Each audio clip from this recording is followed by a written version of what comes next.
is Lindy Kaiser. Welcome to this week's Security Clearance News Update.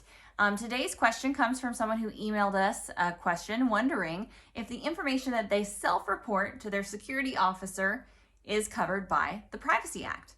So the Privacy Act has been around since 1974, designed to protect information, specifically governs what federal employees or individuals who work for the federal government through a federal contractor, how information is kept private and secure, including personnel files, including your SF-86.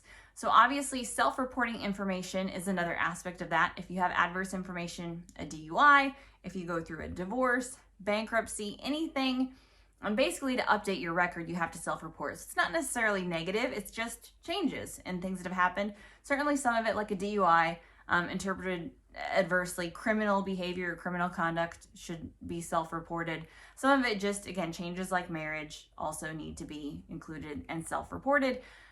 Very important, and something that we've talked about, is that even though continuous evaluation is going into effect, even though a lot of that information will be gathered through the government itself, through the system of continuous vetting and continuous evaluation, self-reporting requirements are still on the books.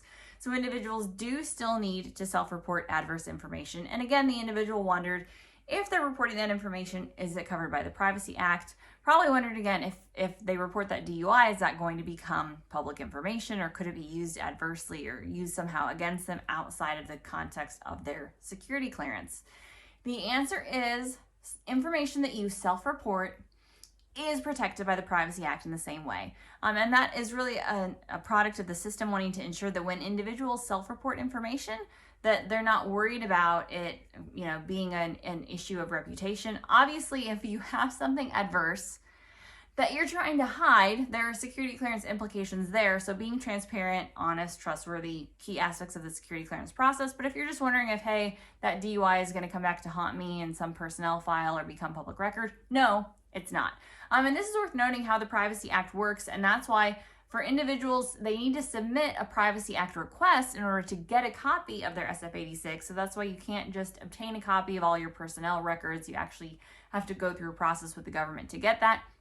Also why, if you've seen, we've written about the SF-86s of famous people in the past, like Steve Jobs, you might be wondering, how did that information or how did that file get out there? Well, it's because after an individual dies, that information can be requested via FOIA.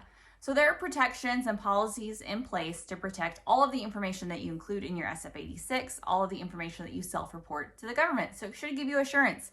Continue to self-report adverse issues. Those are covered by the Privacy Act. For more about the Privacy Act, how to FOIA, how to submit a Privacy Act request, and get a copy of your background investigation, visit us at clearancejobs.com.